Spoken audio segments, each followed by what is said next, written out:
Bueno, como les comentaba antes, como yo me dedico básicamente a ser investigadora, venía leyendo para poder conocer cuál era el estado del arte en materia de la discusión sobre los derechos de los animales, porque además mi campo es el derecho, yo trabajo en temas de ética y filosofía del derecho, pero sigo siendo abogada y trabajo, digamos, y esa es mi formación de base. Como casi todas las personas, cuando me empecé a interesar por el tema de los derechos de los animales, una de las primeras cosas que leí fue Liberación Animal de Peter Singer, creo que es un clásico, o sea, creo que todos más o menos empezamos, o tenemos alguna aproximación, o tenemos alguna idea de que el debate, por lo menos el debate contemporáneo, empezó no porque fuera el único ni el primero, pero digamos que se popularizó mucho ese libro de Peter Singer, que tiene una perspectiva utilitarista. Y entonces, esto fue hace ya más de 10 años, unos 15 años, leí ese libro, el libro me pareció conmovedor, digamos, me impactó, hizo que abrazara el tema del veganismo, de que después se convirtiera en un tema de investigación por sí mismo, pues ya hacía otra cosa, y después fui ingresando, mientras iba leyendo, al típico debate entre bienestarismo, que es de lo que se lo acusa a Peter Singer y a sus seguidores, y ahora ya, digamos, en esta especie de evolución del bienestarismo, que es el altruismo eficaz, del que hablamos en la primera, ¿se acuerdan? En esta primera reunión, ese debate entre bienestarismo barra altruismo eficaz y abolitismo, con Francione a la cabeza, que se hace famoso, digamos, perdonen si seguramente muchos conocen la historia, pero él se hace famoso justamente atacando la postura más conocida, el filósofo que la ha conocido era Peter Singer, y bueno, y a mí me parecía que como estaba estancada la discusión, después aparece Tom Regan, por supuesto, con su teoría de los derechos de los animales, sujetos digamos, los sujetos de una vida que tienen valor inherente, una posición de tipo kantiana, bueno, todos esos desarrollos siempre dentro del campo de la ética. En un momento me encuentro con Zoópolis haciendo investigación, leo Zoópolis y la verdad que a mí me pareció impresionante porque le daba no solamente una vuelta, o sea, tomaba el debate de la ética y lo llevaba al territorio político, sino porque además era mucho más específico en todos los problemas que uno podría pensar con relación a nuestras relaciones con los demás animales. Y no proponía la forma clásica de resolución de injusticias que propone por ejemplo, Francione y sus seguidores, o Regan también, de forma más implícita, que es, bueno, estas relaciones con los demás animales son intrínsecamente injustas cuando está pensando en los animales domésticos, y entonces lo que tenemos que hacer es abstenernos. Digamos, no hay forma de tener una relación con los demás animales que sea justa. ¿Por qué no hay forma? No solamente la historia de la domesticación demuestra que digamos, que nosotros los sometimos y modificamos las características de esos animales para que dependan de nosotros, en muchos casos incluso dependen de nosotros a niveles de reproducción, no se podrían reproducir si no fuera por medio de la inseminación artificial, algunos tipos de perros como los bulldog francés, pero también animales de granja, entre comillas, como los pavos, que se reproducen literalmente a partir de la inseminación artificial porque no podrían hacerlo de otra forma. Entonces, bueno, hay algo inherentemente indigno en eso y además las relaciones con los animales domesticados nunca van a poder ser buenas porque ellos dependen de nosotros y esa dependencia hace que intrínsecamente sea injusto para los animales convivir con los seres humanos. Entonces, nos tenemos que abstener, por supuesto, de traerlos al mundo para comerlos, pero además, aunque dejáramos de comerlo, no imaginan una posibilidad de convivencia con los animales domesticados que sea justa, que sea ética, que sea posible, que sea buena para ambas partes. Ergo, la solución que proponen es llevarlos a la extinción. Entonces, como no puede ser nunca de ninguna manera buena, nunca hay una buena relación con un perro, el perro siempre va a depender de nosotros, las vacas siempre van a depender de nosotros, entonces la solución para terminar con esa injusticia histórica es que poco a poco, en un mundo no especista, vamos a ir controlando su reproducción hasta que estos animales dejen de existir. Y así se termina el tema. primero se proponen derechos negativos, tenemos que dejar de dañarlos, digamos, deliberadamente, y una vez que logremos eso, ¿qué hacemos con los animales? Bueno, como estos animales tienen estas características, la solución es que no haya más este tipo de animales. Y después queda otro gran grupo de animales, que son los animales silvestres o salvajes.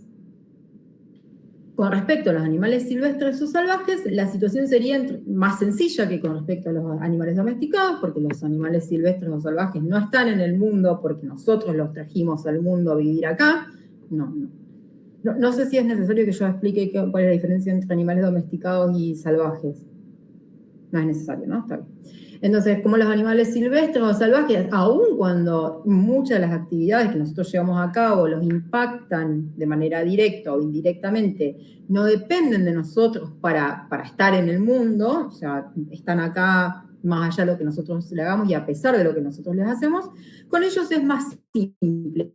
Bastaría que nos abstengamos de cazarlos, de tenerlos en zoológicos, de reproducirlos en cautiverios para entretenimiento, para peletería, para experimentación, para lo que... Simplemente bastaría con, bueno, y trazar unas líneas perfectas en donde, bueno, este es nuestro territorio y ese es el territorio de los animales salvajes. A nosotros nos corresponde nuestro territorio y los dejamos en paz. Simplemente la estrategia ética y las obligaciones con los animales salvajes para las teorías tradicionales de ética animal es simplemente dejarlos en paz y nada más, no intervenir ahí. Y esta era una de las críticas que se hacía muchas veces, y esta es una de las cosas que ahora se está trabajando en ética animal y que tocan la teoría de Kinvika y Donaldson, que es que, bueno, si los animales tienen derechos, y entre esos derechos básicos y fundamentales está el derecho a la vida, ¿por qué no, digamos, qué pasa con las relaciones de depredación, por ejemplo? Si decimos que un animal tiene derecho a la vida, ¿no deberíamos entonces intervenir para que el león no se coma la gacela?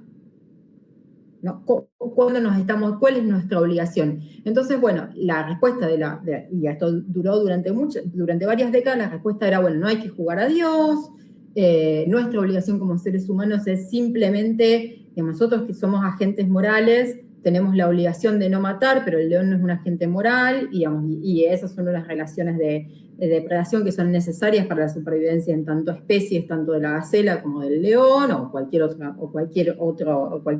relación de depredación de cualquier otra especie de la que estemos hablando.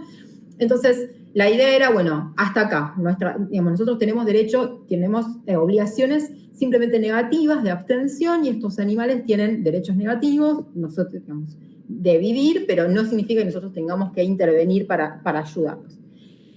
Y estas teorías tradicionales, sean la de Francione, por ejemplo, de manera muy interesante, tanto Peter Singer como Francione como Reagan, que son como los clásicos de la teoría de los derechos de los animales y de la ética animal, coincidían con esta aproximación de que no había que intervenir en la naturaleza, que los derechos de los animales se acababan ahí, digamos, o sea, para los domesticados la conclusión era la extinción, para los derechos salvajes o silvestres, para los animales salvajes o silvestres, la solución era, bueno,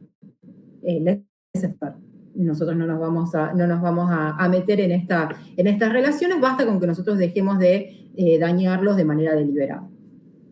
Y ese es el respeto, y ese es el contenido del derecho a la vida de los animales salvajes. En ese mundo postespecista, una vez que los animales fueran considerados sujetos de derecho y tuvieran derechos, iba a haber entonces unos límites bien claros, por un lado los animales salvajes, y por otro lado las sociedades humanas, sin animales, porque los íbamos a extinguir, los animales salvajes ahí y nosotros sin ningún tipo de obligación respecto de esto. Fin del tema.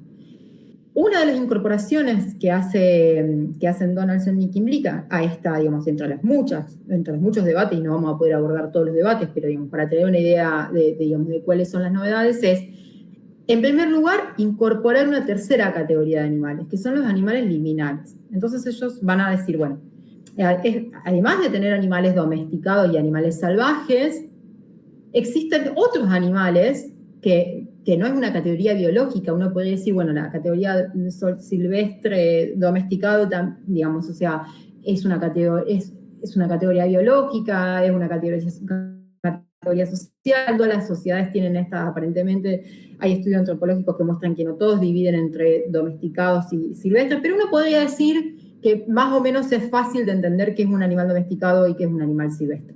Pero lo que ellos van a decir es que hay una tercera categoría de animales, y de hecho las teorías de ética animal y de derechos de los animales, todas trabajaron en base a esta división bipartita.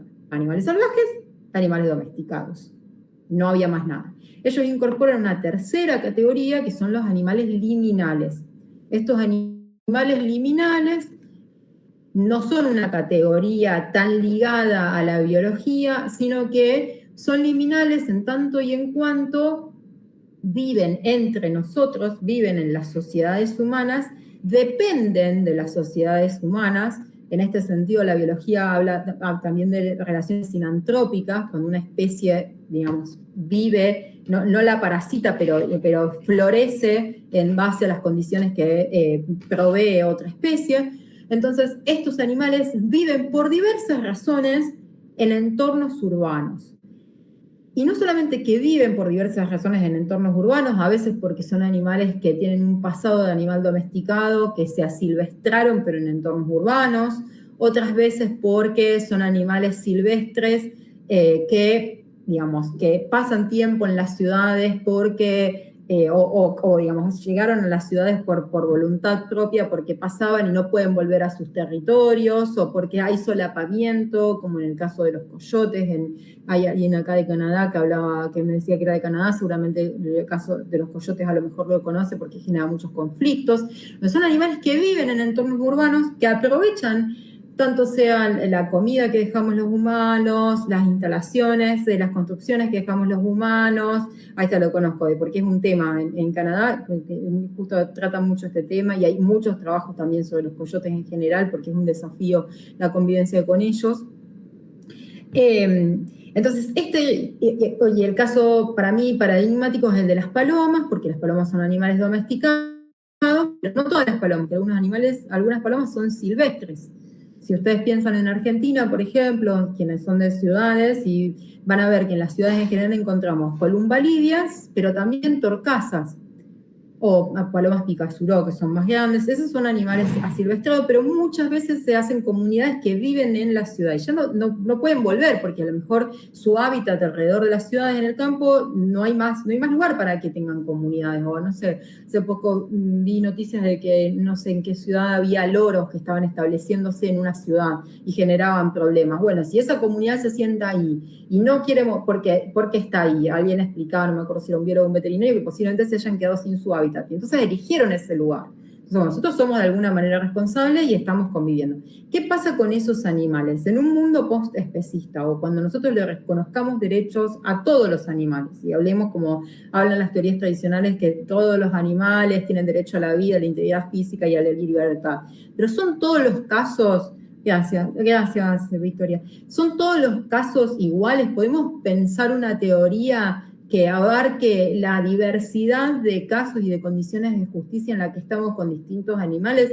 ¿Es la misma obligación y lo mismo que yo puedo hacer, por ejemplo, cuando salgo a la calle con las hormigas que están caminando por ahí, que literalmente no veo, y las obligaciones que tengo con mi perro, las obligaciones que tengo con los animales de granja, las obligaciones que tengo con las palomas que están esperando que les dé de comer en el balcón, las obligaciones con la rata que no quiero que entre a mi casa, las obligaciones con los animales salvajes que tienen un territorio que se queda acá, que estamos invadiendo y que pensamos que tenemos todo el derecho del mundo, como si ahí no existiera absolutamente nada y no fuera de nadie ese territorio cuando ahí viven animales. Bueno, esto es digamos, genera una serie de debates increíbles, y ellos lo que van a hacer es decir, bueno, vamos a empezar por un lado, dividir, digamos, trazar grandes líneas entre grupos de animales, y imagínense que hay millones de especies de animales, lo cual hace ya las cosas muy difíciles. Entonces cualquier teoría va a tener sus problemas. Ellos presentan algo que es, bueno, vamos a tratar de incorporar un grupo nuevo de animales, vamos a usar como punto de partida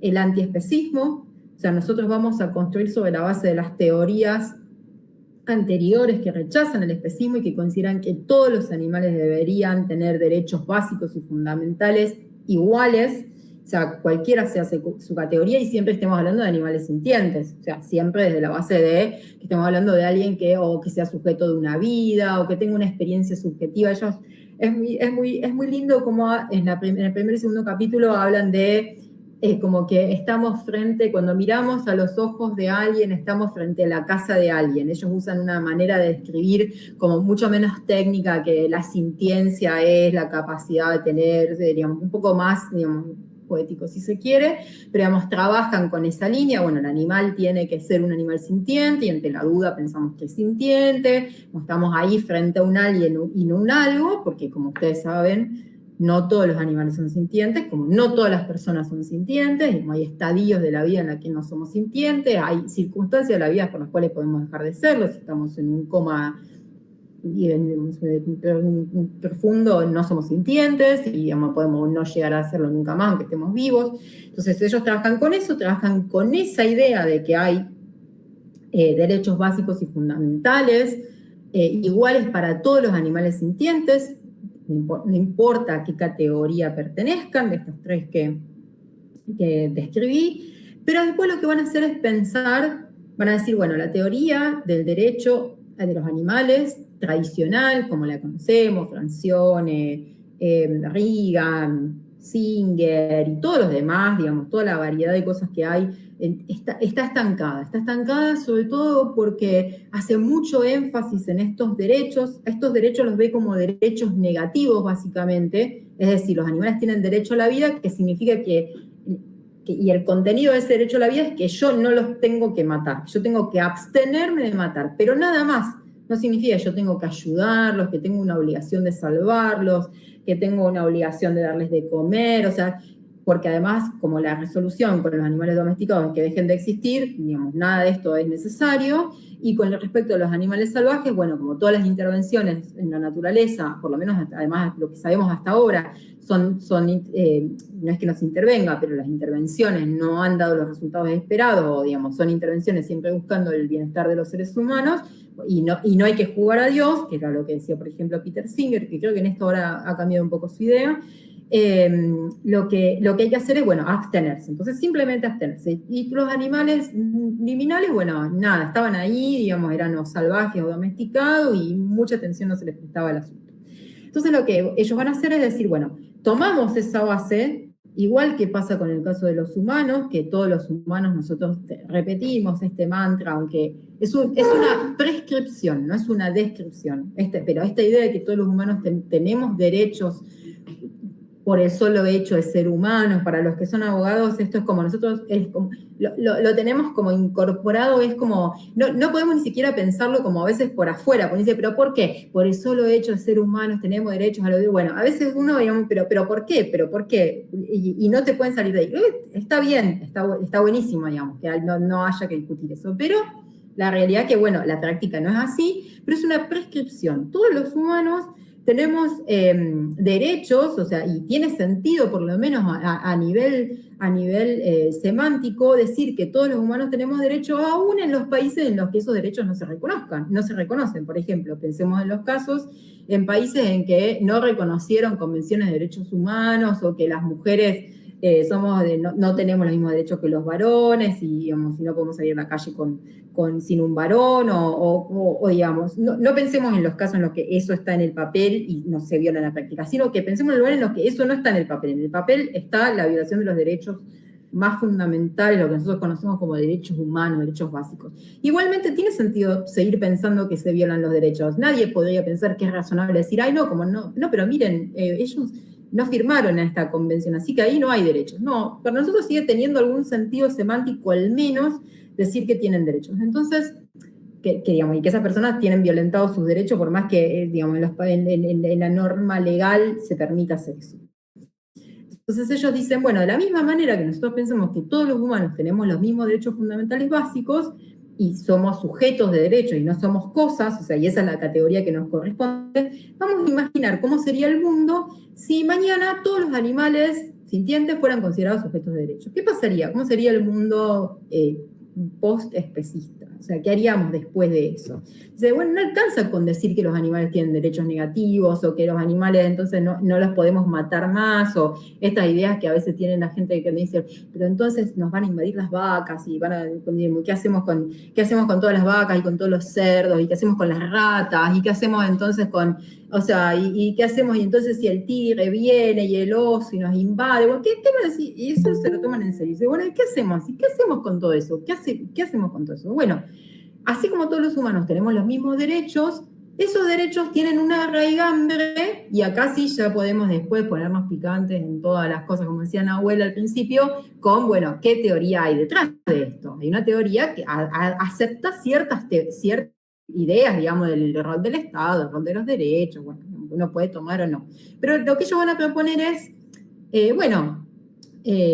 todos los humanos somos sujetos de derecho, pero además tenemos un derecho fundamental como humanos, que es el derecho a tener una nación, el derecho a pertenecer a una patria. Ustedes saben que hay una convención, incluso internacional, que es contra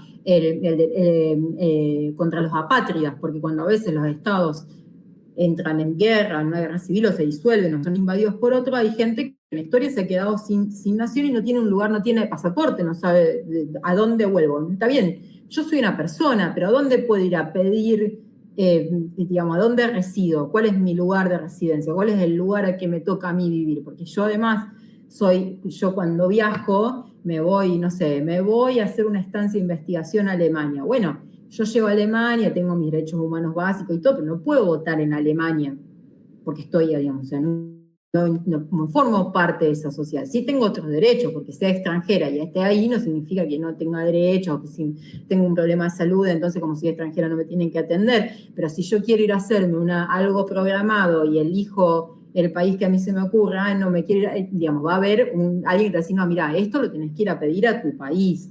Y si excepcionalmente en tu país no se puede, bueno, tenés que venir acá y pedirlo por alguna razón en particular. O si yo quiero presentarme como candidata en Perú, no voy a poder, porque literalmente no soy ciudadana de ese lugar. Entonces, bueno, hay derechos que están determinados por razones territoriales, y hay territorios en los que yo puedo pedir puedo pedir una serie de derechos que en general son los derechos positivos.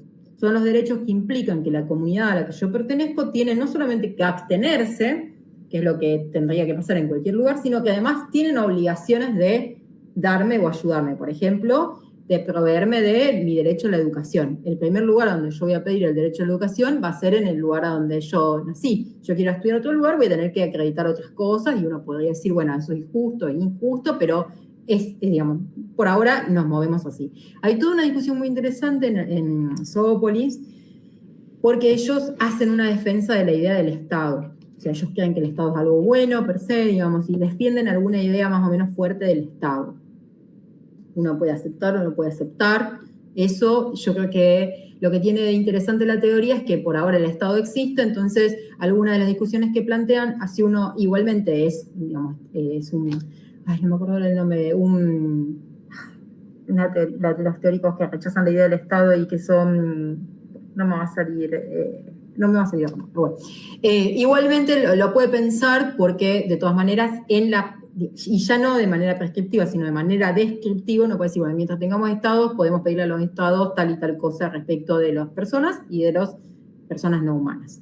Entonces ellos van a decir, bueno, entonces tenemos estados, esos estados son los que garantizan los derechos positivos, y en esos estados, digamos, en todos los estados se respetan, digamos, o sea, todos tenemos derechos universales que van con nosotros, a cualquier lugar que sea, pero después hay algunos territorios en los que nosotros tenemos derecho a vivir ahí, a pedir ahí, a participar ahí políticamente, a pedir que las normas, que las leyes respeten el interés de los ciudadanos en primer lugar, y antes que cualquier otra cosa.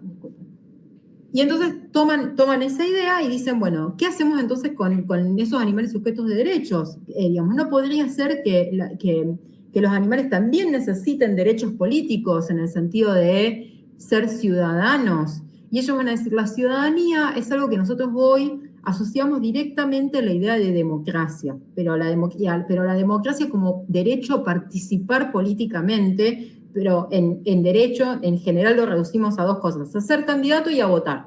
A elegir y a ser elegido. Nada más que dos dimensiones. A elegir y a ser elegido. Dos cosas las dos cosas generalmente van de la mano, cuando uno puede, aunque para ser elegido siempre hay un poquito más de requisitos legales, pero eso sería la democracia. Pero en realidad la ciudadanía históricamente es más amplia que eso y no está relacionada con la idea de participación democrática. Por ejemplo, van a decir ellos, los esclavos en Estados Unidos eran ciudadanos en el sentido de que eran, digamos, se consideraban, los que ya habían nacido ahí, se consideraban que eran ciudadanos de Estados Unidos, ciudadanos de segunda, de tercera, de cuarta, de quinta, pero, digamos, seguían formando parte de ese territorio y tenían derecho a vivir a ese territorio. Entonces, la acepción más chiquita, más limitada de lo que es el ciudadano es tener derecho a vivir, a permanecer, entrar y salir de un territorio determinado. Después, con el correr del tiempo, dice que vaya a terminar en 15 minutos. Si no, después volvemos a iniciar, Nahuel. Sí, no sé, me raro. Ahora le preguntamos a Dave, que es el que se reencarga de las redes. Seguro Está bien. Está bien. Entonces, esa pertenencia al lugar, ese derecho a estar ahí, a entrar y salir, digamos, y tener ese lugar al que volver, es como la primera acepción más básica histórica de la ciudadanía. De nuevo se le agrega la idea de que ciudadano es aquel cuyos intereses son tenidos en cuenta cuando se demarca o se legisla, se establece una agenda de políticas públicas, o sea, se habla de la soberanía popular, aunque uno no pueda tomar decisiones reales.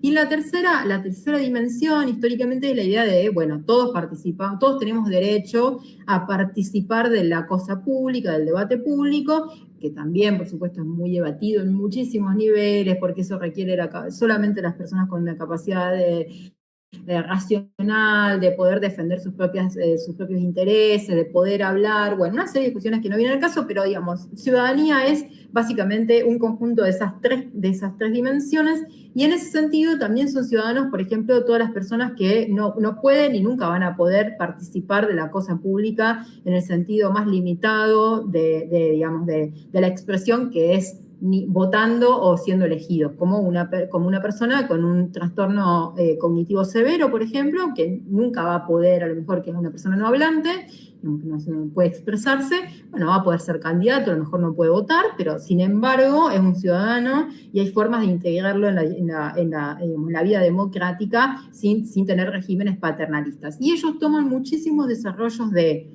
las teorías que trabajan con discapacidad y la teoría de los derechos de los niños, que también han atravesado por etapas parecidas a las que ellos van a proponer con relación a considerar a los animales como ciudadanos, sobre todo los animales domésticos. Y para ir cerrando antes de que se nos corte, lo que van a decir es, bueno, entonces, dada esta situación y que el término ciudadanía es mucho más que limitarse a participar democráticamente en este sentido limitado de ser elegido y elegir, y que los animales como sujetos necesitan un lugar en donde ir a exigir, digamos, en donde esos derechos se concreten, o sea, y no estar por ahí, digamos, flotando en una nebulosa, van a proponer una teoría política que diga, bueno, vamos a extender, además de ser sujetos de derechos, los animales deberían ser considerados sujetos políticos y como tales tener derechos de ciudadanía. Pero esos derechos de ciudadanía son derechos que vienen también con algunas obligaciones.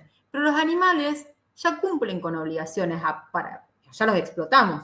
Ya históricamente los humanos nos aprovechamos. De hecho, los animales domesticados están acá porque nosotros los trajimos, o sea, y de hecho siguen naciendo porque nosotros los traemos en general, no en todos los casos, porque hay poblaciones ferales, situaciones diversas, pero en general nosotros manejamos su vida reproductiva y están acá por eso. Entonces, ser ciudadano, como ser ciudadano de cualquier país, incluye derechos y también obligaciones. Por ejemplo, en Argentina, entre una de las obligaciones que nosotros tenemos muy naturalizadas, pero que no es así en todos los casos, tenemos la obligación de votar.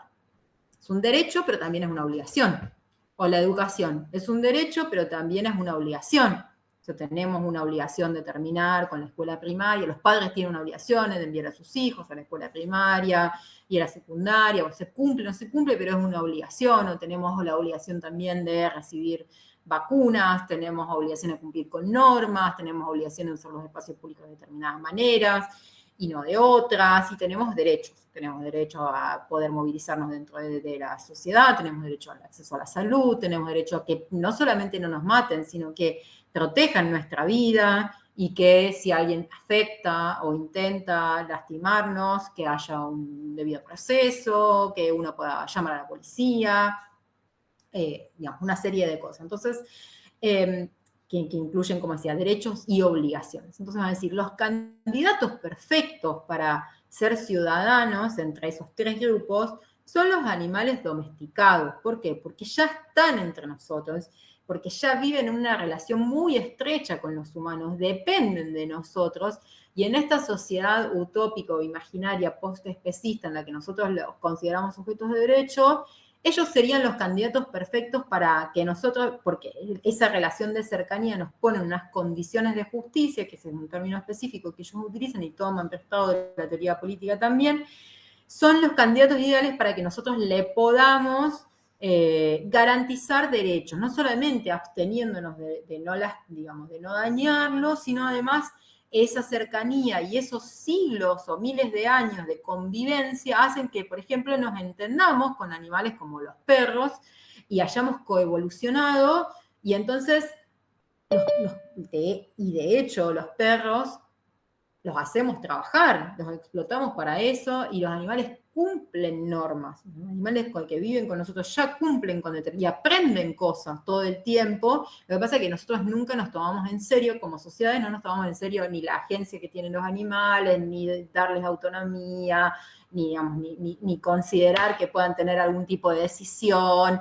Muy parecido también a cómo se trataba a los chicos, a los niños, niñas, adolescentes, digamos, a todo el colectivo, digamos, va cambiando históricamente eso, cuando se pensaba que los niños, bueno, tenían que hacer lo que los padres les decían, ¿no? Y eso ya está, digamos, tenemos un código civil que dice que no, que hay que escuchar a los menores en función de su nivel evolutivo, desarrollo. Bueno, eso hace 30 años atrás, 40 años atrás, no, digamos, el juez iba a decidir lo que era mejor y se acabó el tema. Bueno, con los animales domesticados, ellos son candidatos ideales para gozar de estos derechos positivos, además de los derechos negativos.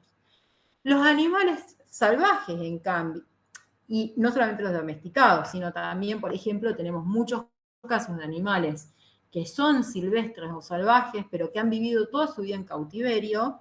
Entonces ahí tenemos un caso, digamos, porque estos son las grandes pinceladas de la teoría. Después hay que pensar siempre en el animal como un individuo.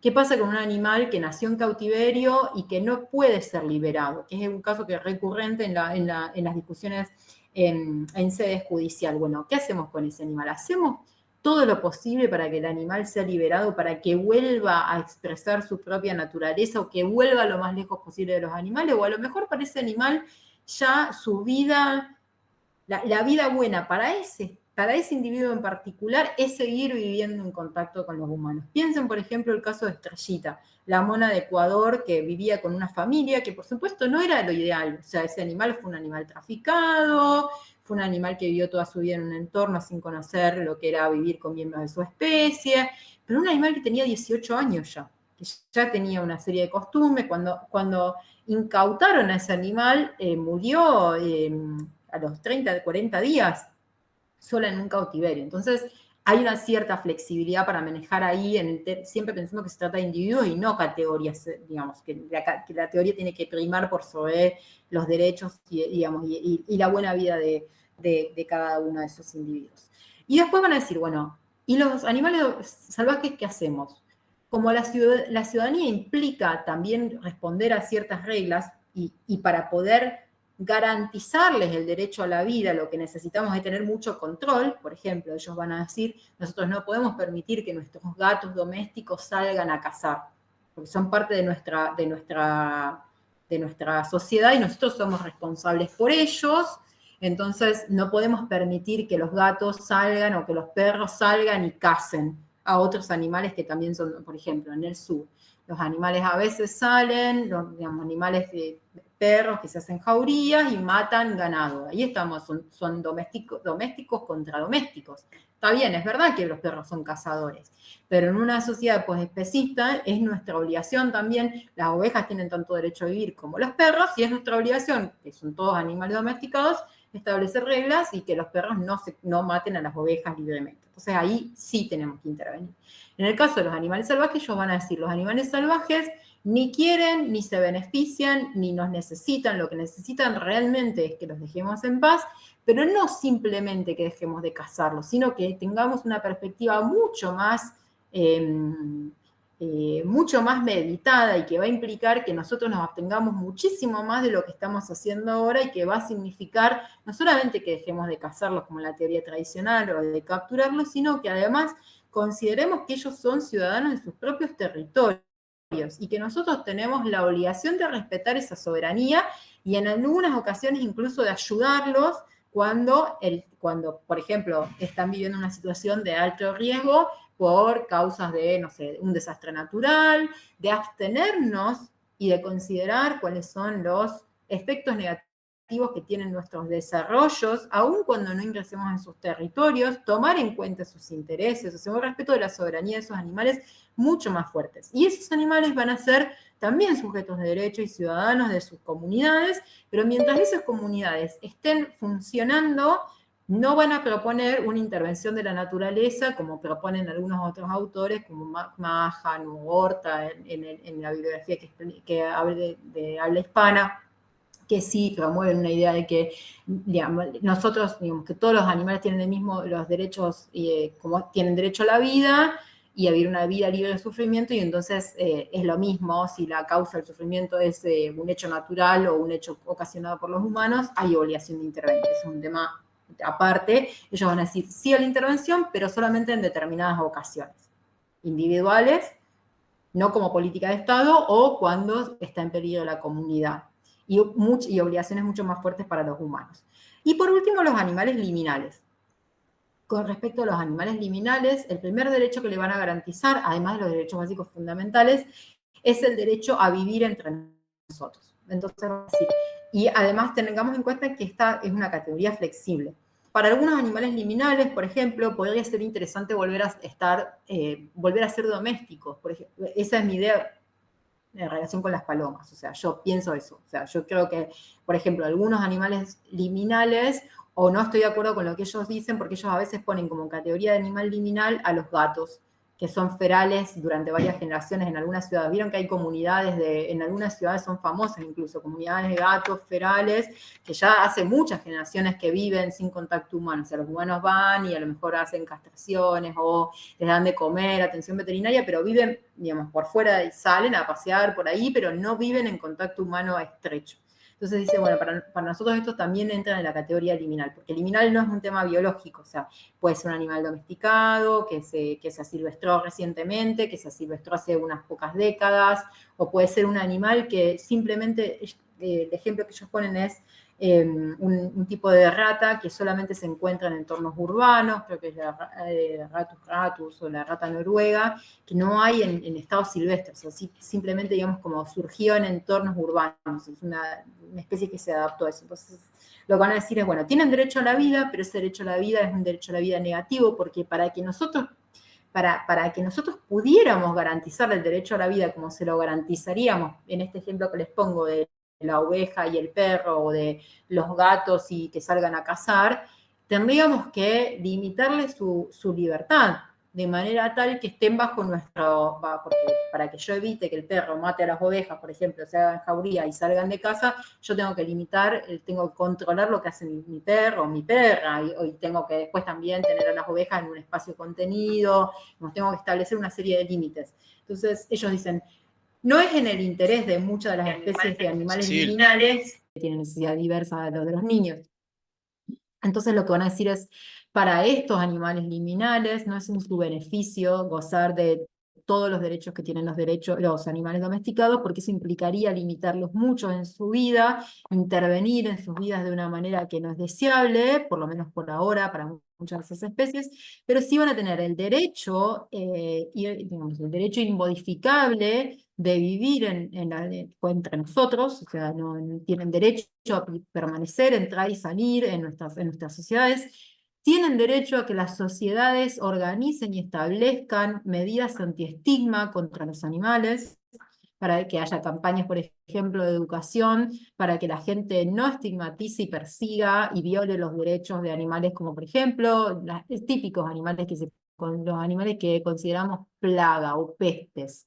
Que, por ejemplo, en nuestras legislaciones, los animales que se consideran una plaga o una peste son los animales quizás menos protegidos de todos, porque son los que pueden ser, por ejemplo, exterminados de las maneras más cruentas y no hay ningún límite para la forma en que matamos a aquellos animales que consideramos que no tienen que estar entre nosotros. Entonces, no sé, desde las trampas de pegamento para las ratas y los ratones, que son absolutamente espantosas, a las formas en que se hace control de población de ratas y ratones a través de anticoagulantes que generan una muerte lenta y espantosa y sobre la que, bueno, está totalmente permitido, además es menos nocivo que usar veneno digamos, y más efectivo, al menos digamos, en algunos aspectos. Entonces, las sociedades tienen, no solamente ellos tienen derecho a estar, sino que nosotros tenemos la obligación de establecer normas y una educación lo suficientemente fuerte para que no se estigmatice a estas especies en particular. Y también eh, ellos tienen el derecho a que las formas en que organizamos y establecemos políticas públicas tengan en cuenta sus intereses. Entonces, cuando nosotros pensamos en, por ejemplo, cosas como edificios en los que las aves no van a poder ver, porque tienen una visión distinta, no van a poder ver si son ese tipo de edificios que son todos de vidrio, entonces las aves que viven en la ciudad no ven la ventana como la vemos nosotros y se estrellan y mueren o se lastiman o no sé, tipos de construcciones que generan daños, pérdidas de miembros o basura a la que pueden acceder, comer digamos, y enfermarse. Bueno, todo eso se tiene en cuenta porque digamos, la teoría, digamos, la teoría y la práctica de esa teoría implica que no digamos, que reconocemos que hay animales conviviendo entre nosotros, o sea, reconocemos que estos animales están conviviendo entre nosotros, no solamente los domesticados, sino que también hay un conjunto de animales que son estos liminales, que están entre nosotros y que tienen derecho a estar entre nosotros. Eso no significa que nosotros tengamos, y hay distintas teorías, hay algunas teorías que dicen sí, tenemos obligaciones con esos animales también, tenemos obligación de alimentarlos, tenemos obligaciones de proveerles de asistencia de salud, otros van a decir, bueno, no, ellos creo que en términos de salud es donde para mí están como más, es para mí uno de los puntos más reprochables de su teoría con respecto a los animales. Para mí tenemos obligaciones como mucho más fuertes en términos, por ejemplo, no intervención de las relaciones actor-predador, porque con los animales a lo mejor es muy difícil hacer eso. Piensen, por ejemplo, en el caso de las aves rapaces que viven en una ciudad y las aves que son presas. Por ejemplo, en Buenos Aires hay aves rapaces que predan, por ejemplo, a las palomas. Bueno, si uno, digamos, adhiriera a la teoría de ellos, uno puede decir, bueno, esos animales tienen derecho a la vida, pero ¿cómo hago para intervenir? Con respecto a las palomas, yo creo que las palomas deberían ser redomesticadas y con todos los derechos de un perro y un gato y deberían vivir bajo nuestro cuidado. Pero no obstante eso, las rapaces seguirían consiguiendo otros tipos de animales liminales para comer. Tenemos que intervenir en esa relación. ¿Y cómo haríamos? Entonces tendríamos que controlar la vida de los rapaces, ¿cómo, no más allá de los términos prácticos, ¿sería en beneficio de ellos o es mejor que sigan con sus vidas y nosotros les proveamos determinados derechos digamos, y estructuras y esta serie limitada, más limitada en relación con los derechos que tienen los domesticados para que puedan seguir con su vida? Bueno, es una pregunta que ellos, digamos, responden de esa manera, pero que por supuesto se puede responder de muchas otras, pero me parece que lo valioso es que al menos plantean el tema y dan cuenta de un conjunto de problemas que como que no estaban operando ahí. Y otra de las cosas interesantes que tiene la teoría es que usa, digamos, el libro en particular más que la teoría, es que usa un montón de ejemplos interesantes de buenas relaciones y buenas, digamos, y buenas formas de ya aceptar la convivencia, digamos, con los demás animales, ya sea con animales liminales, con animales domesticados, como por ejemplo ellos usan mucho el ejemplo de los santuarios, como ejemplo de los lugares en los que sí es posible establecer ser y tener una relación justa con los animales domesticados, o sea, es como el ejemplo central, y después tienen un trabajo especial que se llama, un artículo que publicaron después sobre los santuarios como el corazón del movimiento animalista, en el que plantean este tema de la agencia, la microagencia, y la cuestión de si algunos animales domesticados no querrían volver a ser salvajes, bueno, una serie de cuestiones. Y también lo mismo con respecto a los animales salvajes. También plantean ahí algo que es obviamente lo que debería, lo que pasaría si la teoría utópica que ellos plantean se llevara a cabo, que es una soberanía compartida, porque no hay, hemos invadido el mundo, prácticamente el 98% del territorio está invadido por los humanos, entonces siempre va a haber una soberanía compartida, es muy difícil lograr espacios en los que los humanos no estemos ahí de alguna manera interviniendo, molestando, usando el espacio, entonces ellos usan mucho el ejemplo de Canadá, que resolvió sus problemas de injusticia histórica con los pueblos originarios de Canadá, estableciendo soberanía compartida, o sea, dos estados dentro del mismo territorio. Problemas, por supuesto, pero digamos como una solución. Y bueno, y también el caso de muchos animales salvajes, refugios de animales salvajes que no sacrifican a los animales cuando no pueden volver digamos, y tienen animales que consideraríamos con una discapacidad, a lo mejor con digamos, un miembro menos, que no, pero igualmente no lo sacrifican porque no trabajan bajo el paradigma ambiental. Bueno, una serie de cosas que parecen súper interesantes y que dan lugar a eh, digamos, que dan lugar a debates que me parece que nos sacan un poco del estancamiento, por lo menos en términos teóricos, y yo espero que también en términos de activismo. En fin, la teoría me parece como sumamente interesante. No hace falta adherir a todo el pensamiento que tienen ellos o sea, no me parece que para leer y aprovechar alguna de las ideas, no me parece que haga falta abrazar in totum su postura respecto del rol del Estado, digamos, o sea, o de la visión que tienen respecto de la idea de que existen los derechos universales, basta con que aceptemos el sentido semántico de la discusión, y me parece que sí genera mucho más debate y abre mucho más las preguntas y contesta muchos más dilemas que las teorías tradicionales, lo que es posible también, lógicamente, porque las anteriores teorías ya, digamos, no es que hay que rechazar o decir, bueno, las otras teorías no sirven, sino que esto es posible gracias a que ellos lo construyen sobre la base de todos esos debates y todos esos aportes, ¿no es cierto? O sea, está basado en eso, ¿no? No habría esta teoría si no hubiera habido antes las otras discusiones, eso también hay que decir. Bueno, yo creo que eso básicamente eh, lo que me parece que podría contar de Zoópolis, que es esta idea de teoría política para los derechos de los animales. Bueno, buenísimo. Sí, disculpen un poquito la desprolijidad, no sé qué pasó. Puede pasar a veces con las Sí, sí. aplicaciones. Y ahí escribí justo en el chat nuevo, si no lo vieron, igual lo digo por acá, para las preguntas, quien se quiera anotar, y, por favor, vayan anotándose. Mientras yo formulo la primera pregunta, ¿qué te parece? Porque volví a leer el otro texto que pasaste, ¿no? Crítica y animalidad, cuando el otro aúlla, que es ese compendio, ¿no? Que se formula, entiendo que sos parte también de la selección, por algo, en ese texto, y hay una síntesis de Zoopolis, ¿verdad? Más breve sobre cómo sería diagramada la sociedad, si se quiere, y no habla de intraespecies, sino habla de una sociedad incluida con los demás animales. Luego está la entrevista, donde se muestran otros aspectos, ¿no? De Kinlika y Donaldson, cuando le empiezan a preguntar, bueno, y esto, y esto, y esto, y va como raspando.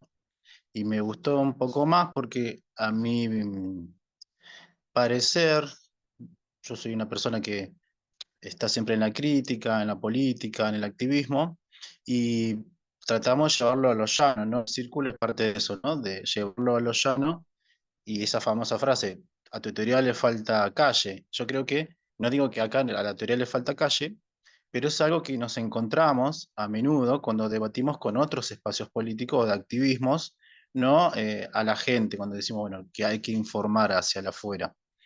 Y se formulan como varias cosas interesantes porque no están todavía analizadas o preguntadas, y trayendo a esto, ¿no? Que otros activistas dicen, bueno, pero cuando decimos la frase todos somos animales, no es cierto. Para la sociedad no todos somos animales, porque dentro de nuestra misma sociedad, como vos nombrabas, las mujeres sufren tal cosa, las comunidades de diversidad también les sucede lo mismo, entonces no se sienten en la afinidad cuando dicen somos todos iguales, somos todos personas.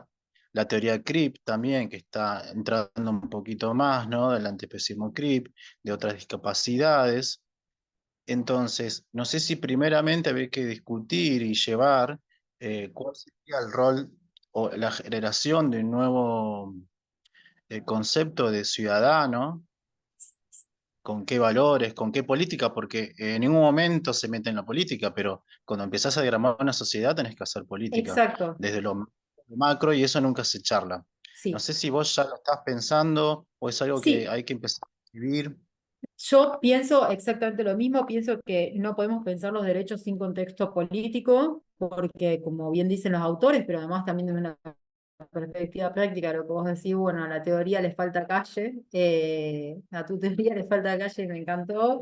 Sí, digamos, o sea, uno piensa los debates siempre dentro de un contexto político determinado.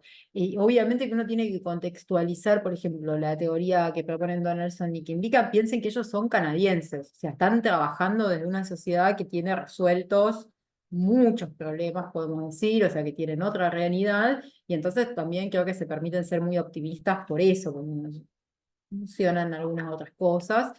Pero lo que vos decías, Nahuel, me parece súper interesante porque, por ejemplo, la teoría CRIP y Sunaura Taylor es una de las inspiraciones de Zoopolis. Y yo la conocí a ella gracias a ellos, porque gran parte de los desarrollos que ellos hacen de la cuestión de la autonomía, de la discusión de de ser racional, de poder articular racionalmente tus propios intereses, esa exaltación, esa idea de que ser persona tiene que ver con ser racional, y esa marginación que históricamente han sufrido determinadas personas humanas simplemente porque no se ajustaban a ese modelo ideal de sujeto racional, hablante. Bueno, eso digamos que ha dejado de lado a las mujeres como no racionales, a diversos colectivos, entre ellos las personas con discapacidad, forman parte de todo lo que nutre a Donaldson y Kimlicka en su desarrollo teórico. Y eso es súper interesante. Yo, por ejemplo, no conocía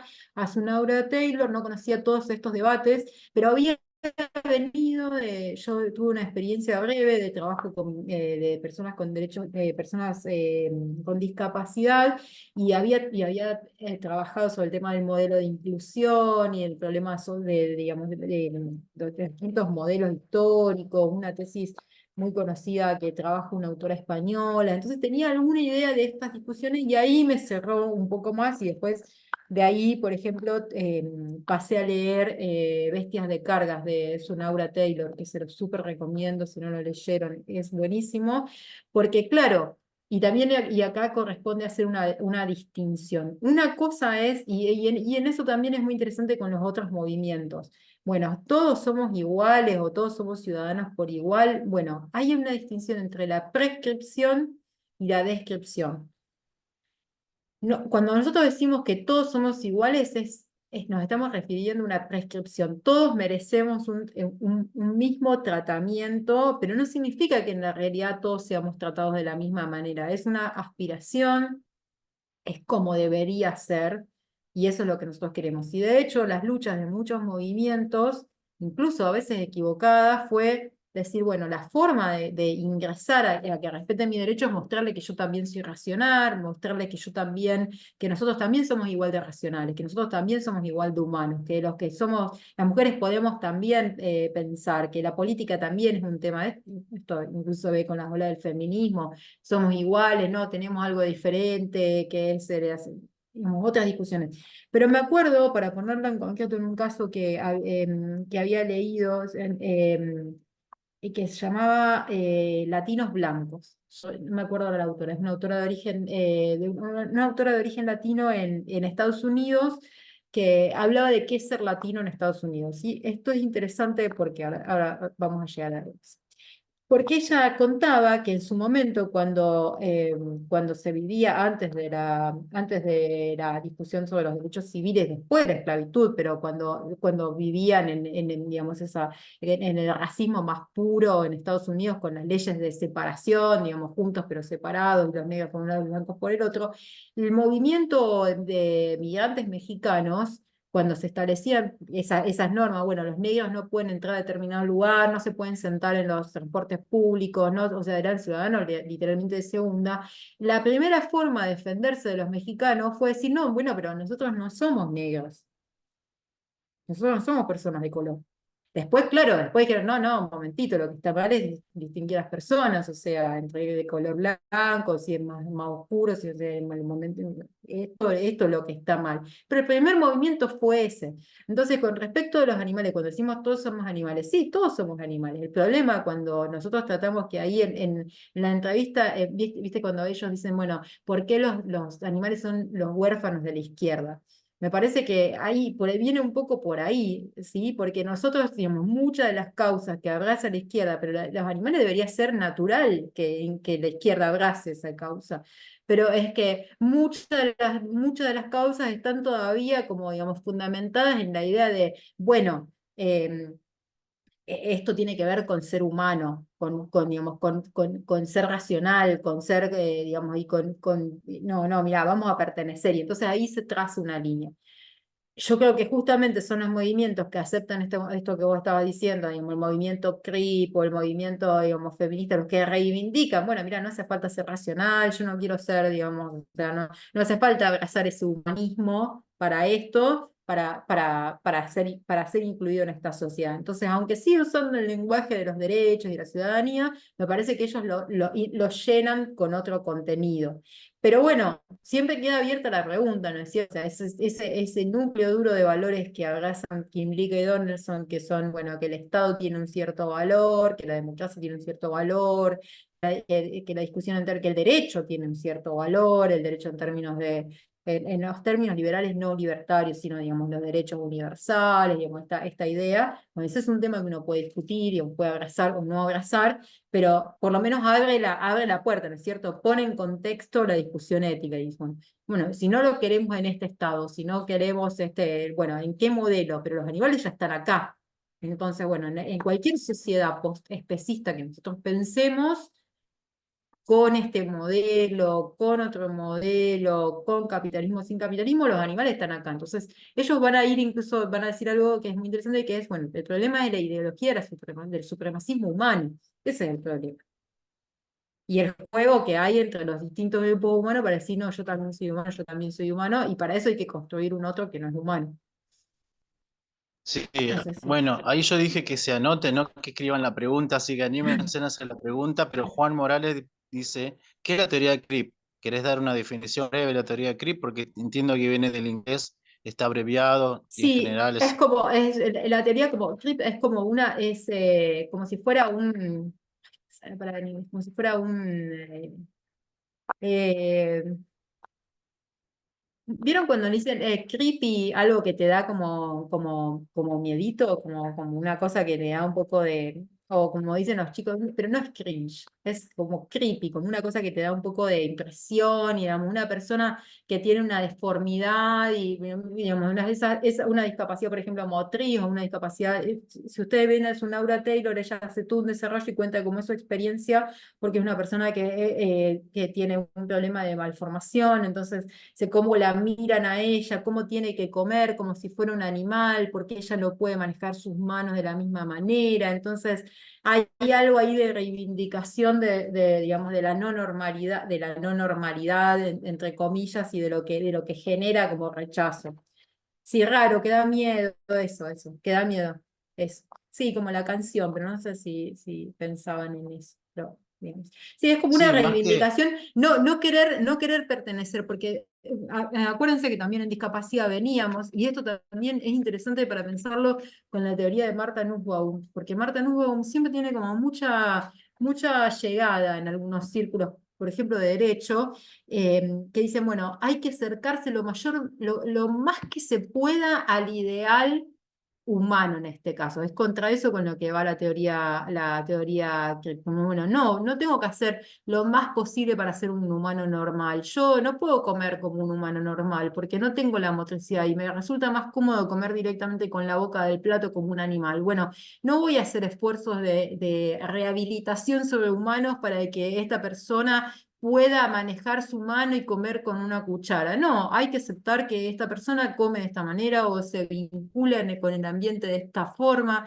Entonces, es no querer parecerse a esa norma y en ese sentido es que hacen el cruce con la cuestión animal, porque dentro de los animales también a veces cuando algunas defensas de los animales de manera inadvertida, o sea, y de manera bien intencionada, pero algunas veces uno escucha algunos discursos de defensa de los animales que reproducen esta lógica de supremacía, porque hay, bueno, es tan inteligente, es tan, ay, mirá lo que hace este animal, que es parecido a un humano, o sea, como que estamos buscando ahí características, digamos, generalmente son malinterpretaciones, pero por otro lado, sí, eso es hermoso y nos ayuda a ver que no somos los únicos que hacemos eso, pero hay otros animales que no pueden, hay otros humanos que no pueden, y no debería pasar por ahí. Y de hecho, al menos formalmente, para nuestro derecho, y vuelvo al derecho siempre porque el derecho es mi área, esos no son características sobre las cuales fundamentamos derechos. No podemos fundamentar derechos a partir de eso. Desde el punto de vista de la discusión, después que en la práctica pasa es otra cosa, pero cuando uno está discutiendo, nadie se sienta y dice, no, bueno, le voy a dar más derechos, es inaceptable, le voy a dar más derechos porque, bueno, este grupo es más inteligente, por supuesto, y es más racional, y eso, o sea, no podemos hacer eso, afortunadamente, por lo menos en nuestros países, y de hecho todas las discusiones son porque eso pasa, todavía sigue pasando, y podemos señalarlo con el dedo, decir, no, pero esto está mal, y esto no lo podemos hacer. Sí, Sí. buenísimo. Sí, bueno, el ejemplo de eso es un toro, corres como una gacela, bueno, así, ¿no? A veces.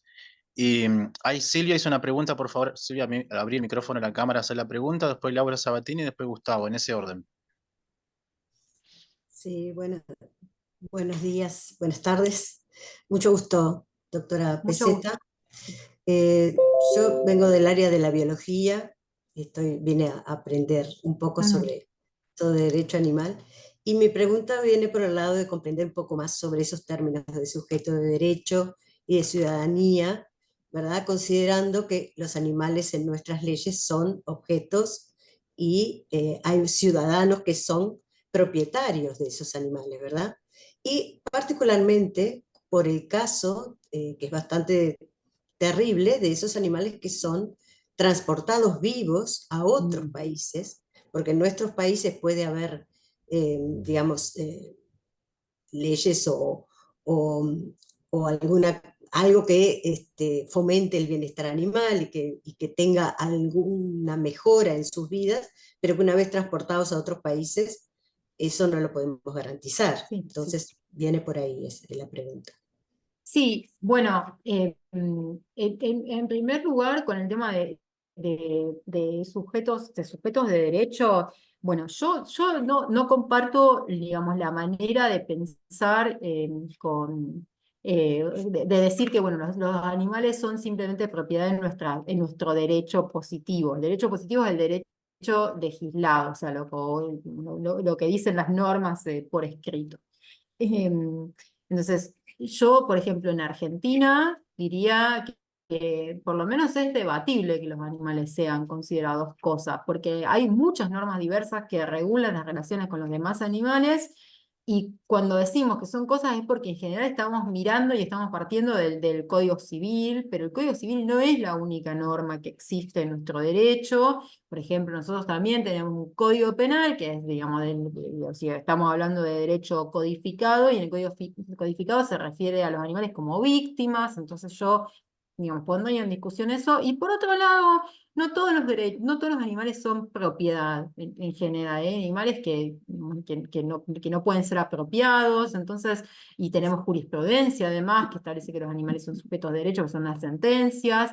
Y además tenemos una constitución que habla de todos los habitantes, o sea, la interpretación de qué son habitantes es una interpretación que, digamos, o sea, en algún momento por habitantes los habitantes no eran todos, que todos somos iguales, había era un país en donde las mujeres, por ejemplo, de nuevo, volvemos al ejemplo, no votábamos, entonces, bueno, todos los habitantes tienen los mismos derechos, pero ¿hasta qué año en Argentina nosotros no votábamos? No teníamos todos los mismos derechos y seguíamos siendo habitantes. Entonces eso es, digamos, el derecho es una práctica social constituida en parte por normas, pero, digamos, eso es una práctica que está guiada, digamos, es una conversación constante, es una práctica que tiene determinadas funciones, entonces yo no sería tan, digamos, pero que esto que vos estás diciendo es lo que se repite en la teoría tradicional y lo que repiten muchos mis colegas, digamos, en esta idea, porque a la vez estamos terminando por naturalizar una cosa de la que, digamos, de nosotros mismos no, digamos, no nos damos cuenta de que estamos ratificando algo que en realidad no estamos describiendo como en la biología o en las ciencias naturales un objeto que está afuera. Nosotros estamos haciendo ese derecho. No es un objeto social, no es un objeto natural. Entonces, eso por un lado. Entonces, no diría tanto eso. Y por el otro, sobre el transporte creo que es uno de los momentos más espantosos para los animales. El transporte de animales vivos de un país a otro me parece que debe ser de lo más horripilante que le podemos hacer a los animales. Hay un montón de campañas que trabajan sobre eso, porque no solamente los países, no solamente Brasil, no sé si Uruguay, transporta para ir seguro, pero también hay países europeos que transportan animales vivos a países de Medio Oriente, en donde por supuesto no hay ninguna norma. Pero sí, digamos, lo que muestra eso es la complejidad de las relaciones con los demás animales, porque hay miles de casos distintos que requieren abordajes diferentes. Entonces, yo sí conozco muchas campañas para terminar con el transporte de animales vivos. Algunas con éxito, algunas sin éxito, o para impedir que el país que no tenía esa práctica lo incorpore. Pero no solamente porque una vez que llegan no hay normas de bienestar animal, sino porque el transporte en sí mismo es una tortura para el animal. O sea, en sí mismo el transporte.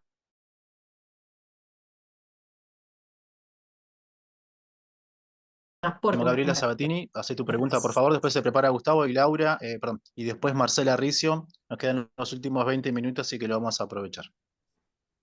Bueno, ¿qué tal? Buenas tardes, soy Laura, no Gabriela. Hola. Podría ser la tenista, pero no. Perdón.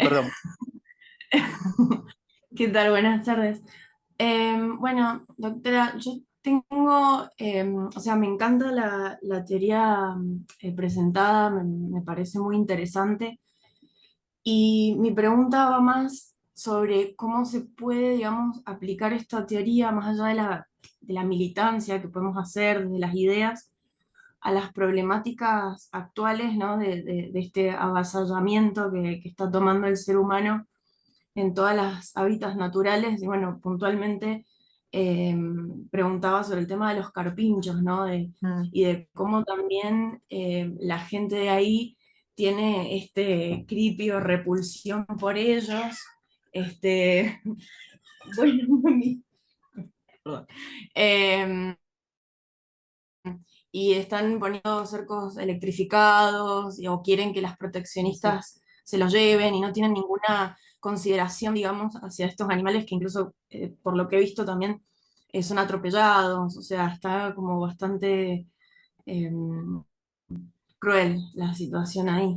Bueno, ese es un caso que es súper interesante, porque ahí también hay en parte un interés ambiental, que es algo que en Zoópolis se ve bastante bien, digamos, y hay posibilidades de que haya mayores alianzas entre el ambientalismo y el animalismo, que sabemos que es bastante difícil de lograr, pero es interesante porque los carpinchos, en primer lugar, en términos de categorización, serían, primero que nada, animales salvajes a los que invadimos sus territorios, básicamente. Pero si la situación se prolonga en el tiempo, y obviamente, lamentablemente, se va a prolongar porque Nordelta está ahí, no se van a ir, podrían llegar a convertirse en animales liminales, o sea, en animales o con los que deberíamos tener deberíamos darle estos derechos que proponen los autores, el derecho a estar ahí, entrar y salir, a que haya normas antiestigmas y que consideremos que están ahí porque el hecho ya está consumado, digamos, Nordelta está ahí, o sea, idealmente se tendrían que retirar, pero una vez que está ahí, Por supuesto, nada de lo que está pasando es correcto, y la tercera manera de abordar la cuestión sería, bueno, empezar a considerar que ellos están ahí cuando se delimitan digamos, las políticas digamos, de decisión de cómo se compartimentaliza el territorio, cómo se comparte, no puede incluir el exterminio, la electrocución, el atropellamiento. Por supuesto, nada de eso tiene que pasar. Pero lo más interesante de lo que pone en juego la cuestión de los carpinchos en Nordelta es que da cuenta de, por un lado, la idea de que nosotros tenemos derecho a desarrollar digamos, nuestras urbes a como dé lugar en los lugares que queramos, o sea, sin importar nada, como si nada ahí existiera. Como, bueno, eso está ahí, entonces nosotros llegamos, no importa que ahí hubiera ya habitantes, o sea, no importa que ahí hubiera carpinchos, no importa que hubiera diferentes especies de aves, no importa que hubiera peces, bueno, digamos, poner primero en debate la idea de, no solamente por razones ambientales, que es lo que a veces se discute en el tema de los carpinchos, bueno, ese era su hábitat, sí, pero además también los carpinchos son individuos que tienen derecho a vivir ahí, más allá de que ese era su hábitat natural. A ellos nos afecta en tanto individuos. Entonces, cuando pensamos en desarrollos, hay que pensar que no tenemos un derecho supremo que a ocupar cualquier cosa como si nada pasara en esos territorios. Y una vez que el hecho ya está consumado, como en este caso, por supuesto que la manera de trabajar sobre los conflictos que se generan no es la manera que estamos viendo, obviamente. Bueno, Gustavo, y después sería Marcela, y con eso estaríamos cerrando hoy. Así que Uruguay aprovechemos. vende, sí, en pie. Mira, Turquía y a China. Hasta, digamos, pobres animales.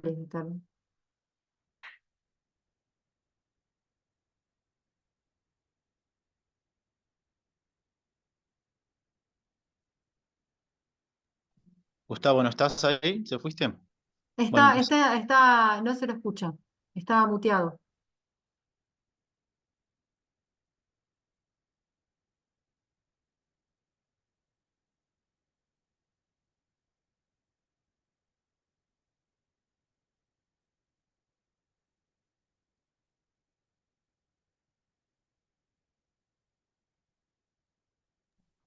No, bueno, no te escuchamos. pasamos a Marcela y después le damos lugar a Gustavo mientras soluciona su micrófono. Debe tener algún problemita, capaz. A lo mejor sí. Hola, ¿cómo están? ¿Me ven? Hola, sí. ¿Qué tal? Doctora, yo le quería comentar, o sea, mi sensación, ¿no? Cuando lo leí al artículo, y es que, o sea, me da como una mirada bastante especista sobre el tema de los animales, sobre todo por las categorías estas que marcan, ¿no?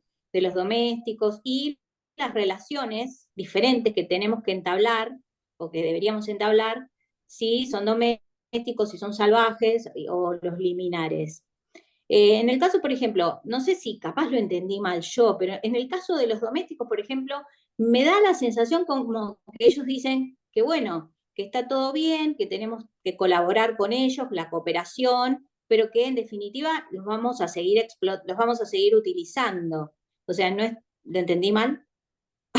Bueno, Sí, no, porque no, como que no. No. están en contra de la teoría de Franchone, que dice justamente que no tenemos que seguir criando ese tipo de animales, y ellos están diciendo, bueno, pero esto ya es así, es un hecho, entonces tenemos que encontrar la forma de seguir en esta línea.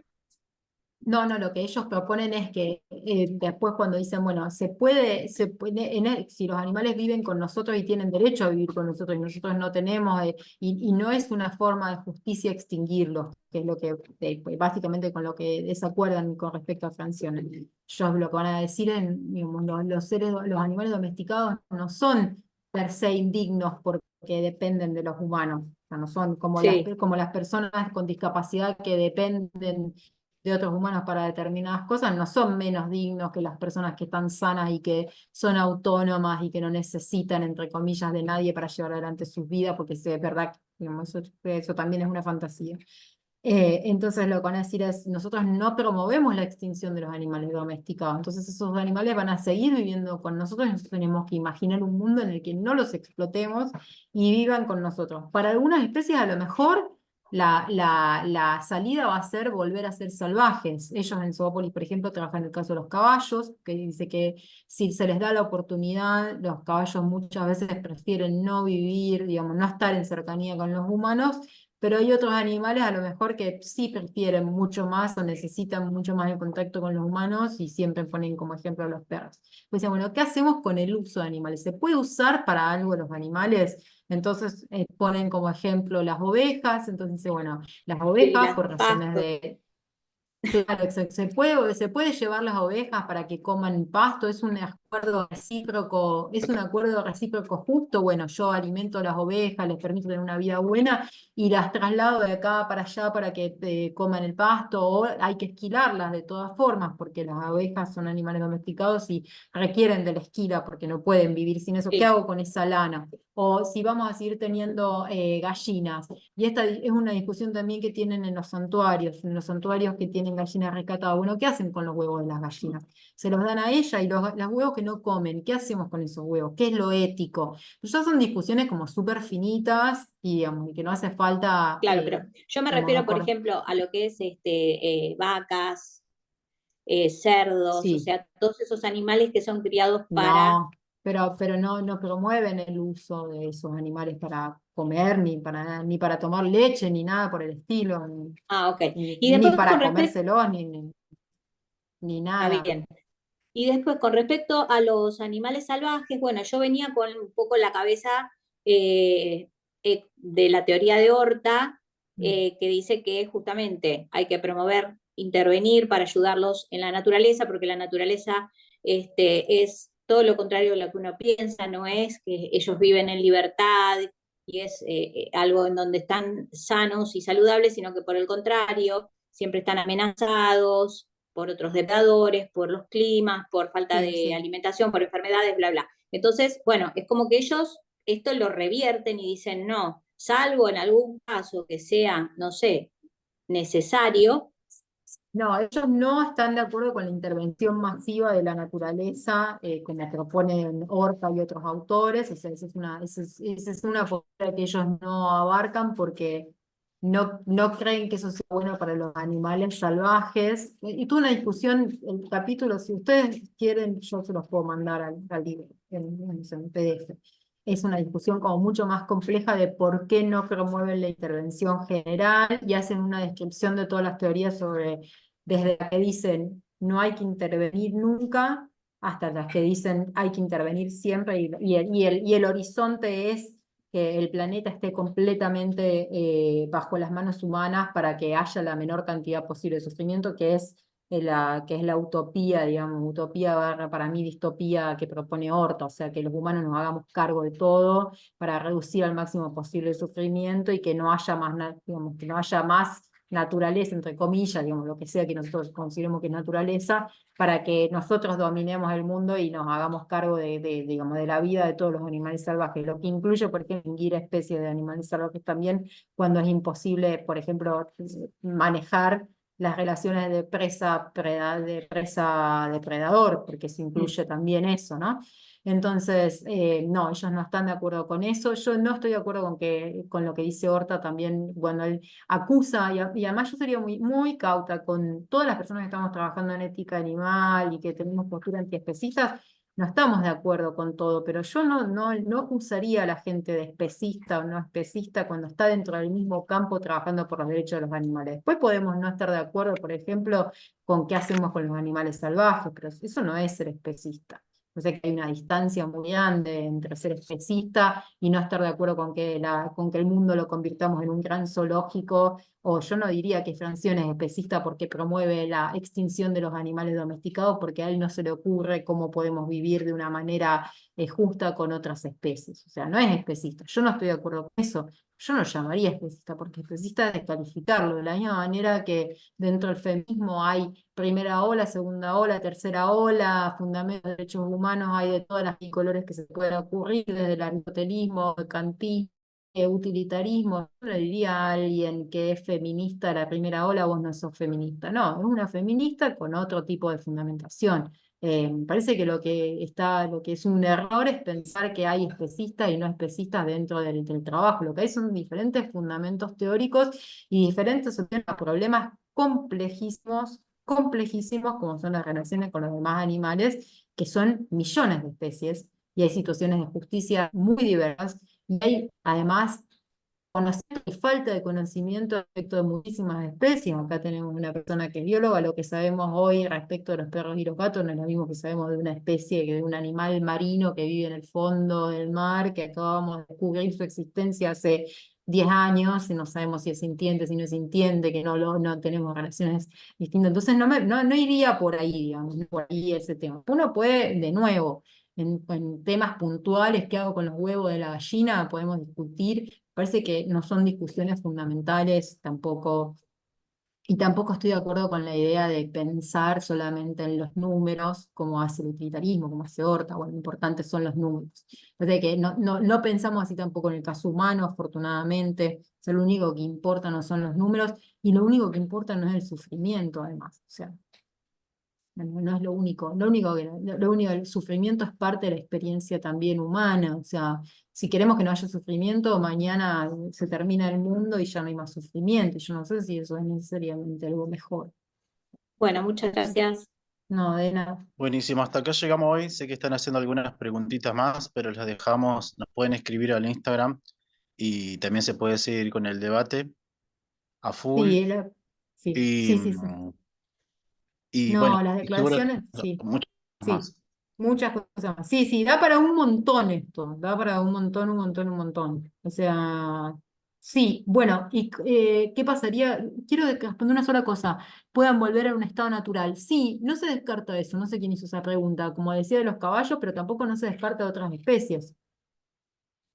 Esa es una pregunta abierta, a lo mejor para muchas especies se vuelven poblaciones, digamos, en las que no, digamos, se van independizando los humanos. Digamos, hay lugar en esa digamos, hay lugar en esta propuesta para que los animales tengan mucha más posibilidad de elección, y no considerarlos, bueno, nosotros vamos a dominar el mundo y a los domesticados los vamos a extinguir y a los salvajes nos vamos a dedicar a modificarlos genéticamente y vamos a intervenir en todos lados porque hay que acabar con el sufrimiento. Son posturas, ¿no es cierto? O sea, son posiciones diversas para que pensemos. Tal Bueno, cual, buenísimo. gracias. Sí, les quiero dejar la invitación para el próximo sábado del próximo taller, así que todos los que están acá espero que se puedan sumar, compartir la publicidad. Vamos a estar con Lidia Guerra, que Lidia Guerra viene de dejar un dossier mega interesante de prácticas antiespecistas de alimentación decolonizada en la última edición de Deleca. Pueden encontrar ahí.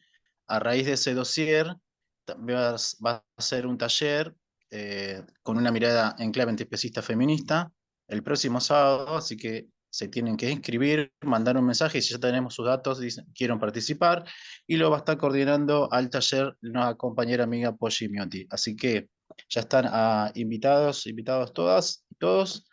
Síganos en el Instagram, compartan, después va a estar subido al YouTube, le prometemos, de a poquito estamos subiendo, suscríbanse, así podemos seguir expandiendo el círculo. Una vez más, gracias Silvina por No, lo de gracias a hoy ustedes y y ya sabes. gracias a ustedes. Chao, Chau, chao, un chau. abrazo para todos. Abrazo.